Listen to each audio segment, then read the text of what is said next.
অদ্ভুত একটা জগৎ। আনন্দ পেতে মানুষ হ্যাপি বার্থডে করে, কিন্তু বুঝতে পারছে না 1 বছর গেল মানে কি, 1 বছর মৃত্যুর দিকে এগিয়ে গেলাম আমরা। আর জন্মটাও দুঃখের, সেটা আমরা বুঝতে পারি না। একবার আমি ক্লাস দিচ্ছিলাম, তো বলছিলাম যে জন্ম, মৃত্যু, জরা, ব্যাধি, এই 4টে যে দুঃখ শাস্ত্রে বলা হচ্ছে, গীতাতে বলা হচ্ছে। তো সব বলছে ঠিক আছে, বৃদ্ধ, জরা, ব্যাধি, মৃত্যু, এগুলো দুঃখ। জন্মটা কি করে দুঃখ, এটা বুঝতে পারে না লোকে। জন্মটা আনন্দের, আমরা তো হ্যাপি বার্থডে বলি। তখন আমি ব্যাখ্যা করে বোঝানোর চেষ্টা করলাম যে আমরা যখন মাতৃ জঠরে থাকি, কিভাবে থাকি? খুব ভালোভাবে থাকি, এয়ার কন্ডিশন ঘরে থাকি নাকি? মাতৃ জঠরটা যদি জানতে চান, শাস্ত্রে ব্যাখ্যা করা হয়েছে কি অবস্থা সেখানে। সেখানে থাকি আমরা কিভাবে থাকি? মাথাটা নিচের দিকে, পাটা উপরের দিকে। কাদেরকে রাখা হয় এইভাবে? যারা অপরাধী তাদের কিভাবে রাখা হয়।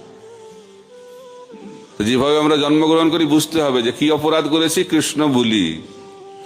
মাতৃ জঠরে কে যায়? কৃষ্ণ ভুলি। যারা কৃষ্ণকে ভুলে গেছে তারা মাতৃ জঠরে যায়। শাস্তিটা কি? মাথাটা নিচে, পাটা ওপরে। কোথায় রেখেছে? থলির মধ্যে। অন্ধকার, কীটপতঙ্গ খাচ্ছে, কিন্তু খুব ভালো লাগছে।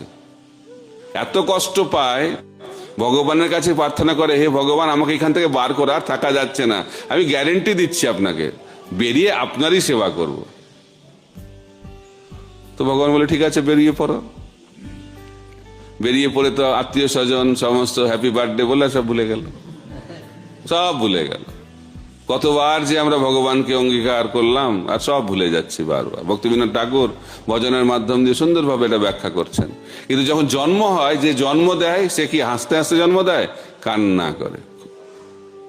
আর যে জন্ম দেয়, কি ব্যথা যে জন্ম দেয় সে জানে, সেটাও ভুলে যায়। আর যে জন্ম নেয় তার খুব আনন্দ হয়, সেও কান্না করে। যে জন্ম দিচ্ছে সেও কান্না করে, যে জন্ম নিচ্ছে সেও কান্না করে, আর বাকিরা বলছে হ্যাপি বার্থডে। এটাই হচ্ছে এই জগৎ, কান্নার জগৎ। আমরা এই জগতে আসছি কান্না করতে করতে, জগৎ ছাড়ছি যখন, তখনও কান্না। আর এর মধ্যেখানে তো আপনারা সকলেই জানেন কি হচ্ছে, খালি কান্না।